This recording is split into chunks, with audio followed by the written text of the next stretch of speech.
It's now about 15 minutes after the hour of 7 o'clock on this Tobago Thursday, and this is your Body and You segment. Now, recently we have been seeing more cases of child abuse in the country. Since we commemorated Child Abuse Awareness Month in April, we wanted to continue the conversation and discuss the linkages between child abuse and mental health. So joining me to delve a bit deeper into the topic is child psychologist Ms. Tyneille Graham. Ms. Graham, good morning, and thank you so much for joining us on Now.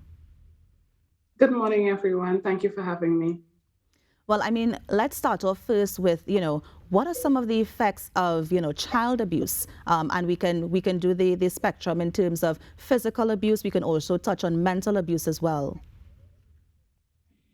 Okay, so when we're talking about abuse, it is any sort of mistreatment, intentional or not, towards a child, anybody who is under the age of 18. So from 17 straight down to 0, any mistreatment, whether that be physical, verbal, emotional, psychological, that is considered abuse.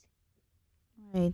And now, since mental health may also factor into this, I mean, long term, what sort of, mental health illnesses will children who would have experienced child abuse, what sort of effects would they have on this? Would the abuse, in fact, have on them? Yeah, for sure. There is PTSD. We could, start there. They're traumatized from the event. Like I said before, if it is psychological or physical, just having that abuse in their system, well, not in their system, but having experienced something like that, they tend to live with that long term, especially if it's not dealt with. So you have PTSD, you have physical effects of the abuse, so markings, sometimes they end up harming themselves or mistreating themselves or children their own age. Now, if a child was abused at a younger age, is this something that they can grow out of?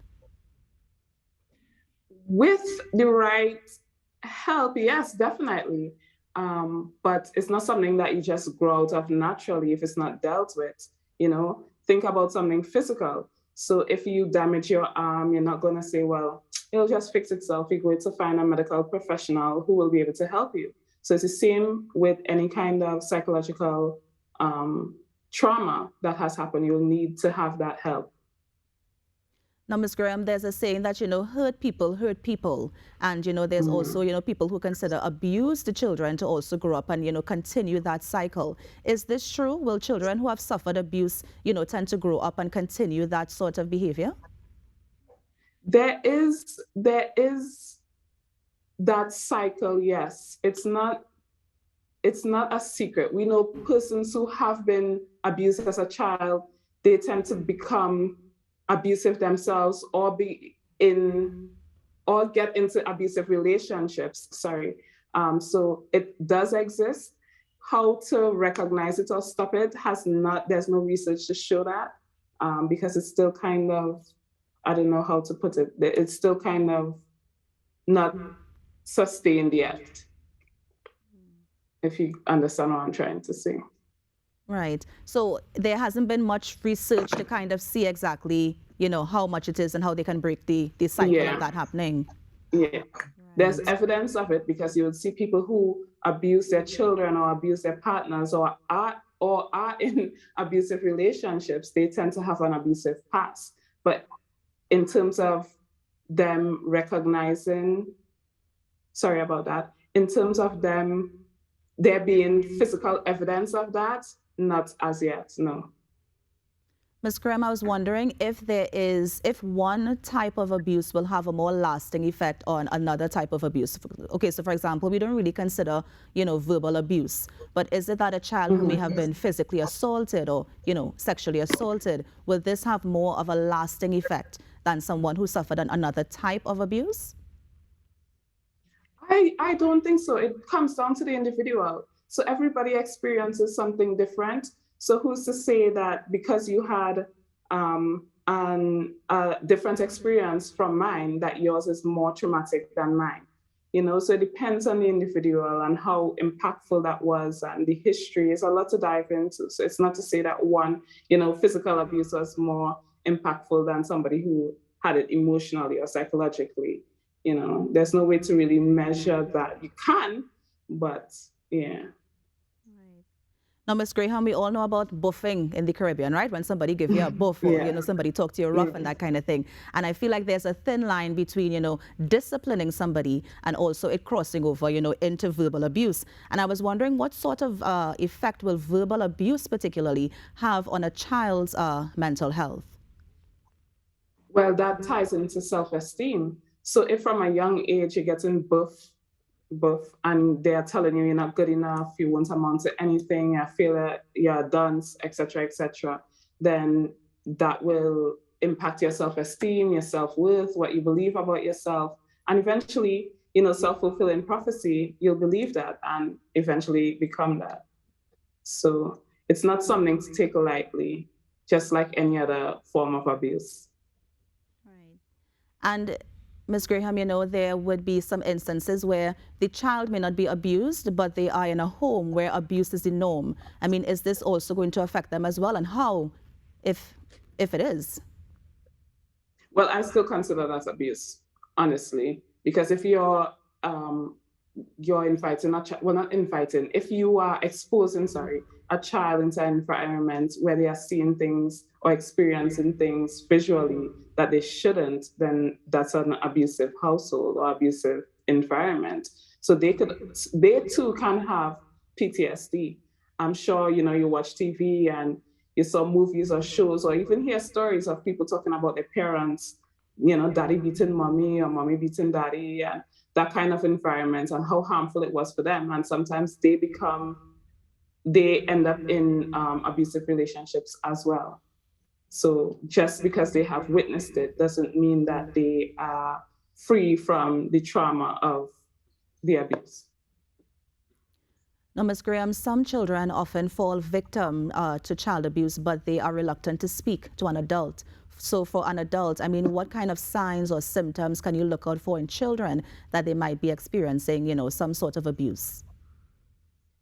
One common one is becoming withdrawn. So if a child, typically is just playful, happy, and then over time became a bit withdrawn, don't want to socialize. You could look for physical signs like markings on their skin or scratches, or if they too acting out in class or in social settings or start harming other children around them. Those are just, a few things that one can look out for.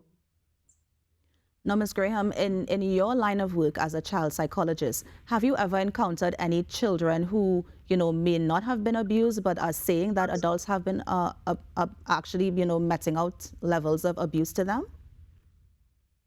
So are you asking if the child may be lying? Well, yeah, or, maybe, saying something that isn't true, saying something that may not be happening at home. Yeah, that can happen, but I still choose to believe children. I still choose to believe children. So whether or not, it's not up to me to decide, oh, you're lying. If you come to me with a problem, I am going to try my hardest and my best to help you. I don't think it's a good precedent to start, discarding a child's experience or feelings just because I could know, for example, if I know John, and I know John as an upstanding citizen in Trinidad and Tobago, and John's daughter come and says, John has been beating me, etc. I'm not gonna be like, but your daddy's a cool guy. He's nice. He never hit me before. I have to take that child as their word. And I think in Trinidad and Tobago, we tend to do that. We tend to ignore children and their feelings and their experiences. We tend to discard it. And we should start to believe children more. Whether or not you believe that they are lying, it's not up to us to decipher that. Let the investigation begin and let the professionals deal with that. Ms. Graham, I'm actually glad you said that because I know some people, they often try to blame the victim who would have suffered the abuse rather than believing or, validating their experience. So I'm glad that you're saying that it's not up to us to believe, but it's up to us to, take the report and see what we can do with it. So I appreciate that. Yes. Now, how does this system, treat with a child who may not want to come forward and, report this form of abuse? So there are certain things that you can do. If you believe that a child is being abused, you can report it. So you can call the Child Protection Unit with TTPS, or you can also call Children's Authority. They have a hotline. and leave it to them. Like I was saying, that is their duty to investigate the matter. So you may have your suspicions, but you're not sure, or you don't want to, jump out of yourself, as we say, and put, place blame on certain people. But you can anonymously leave a tip to Children's Authority or CPU and let them handle it from there. If you think they're taking too long, call again. That if you're that passionate about it and you truly believe that something is going on, make the report. Now, Ms. Graham, let's talk about healing, right? At the top of the conversation, you would have mentioned that it takes time, for children to get out of this. So what are some forms of things or even methods they can do to, heal from this process? Again, it comes with the individual. Some children, they don't want to talk about it. They want to move on from it. Some children only want to talk about it, and that's fine too. So finding a professional that will be able to work with the child individually to suit their needs and how they could move on in a healthy way, that is something that they could do. It is also good to for the individuals who want to help children who have been abused, to just be a support system for them, be an advocate for them, let them know that you are there, you are listening, you're not just hearing and, passing on information like, okay, yeah, I know this happened to you, but let's move on. But just listen to them, play with them. Children really respond to play very, very well. So those are just a few things that you can do. And Ms. Graham, finally, can you also remind us of the email address or the number that any adult or even a child can call to report any instances of abuse?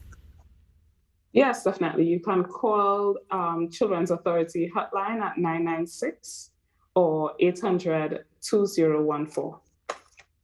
Great. And Ms. Graham, any closing thoughts before we end? All I have to say is believe children. Believe children. Don't discard their feelings. Don't discard their experiences. If you hear something, see something, please say something. Great. Thank you again. Ms. Graham, no, thank you so much for joining us and for sharing the information, on the linkages between mental health and child abuse. Thanks a lot for joining us on Now. All right, thank you.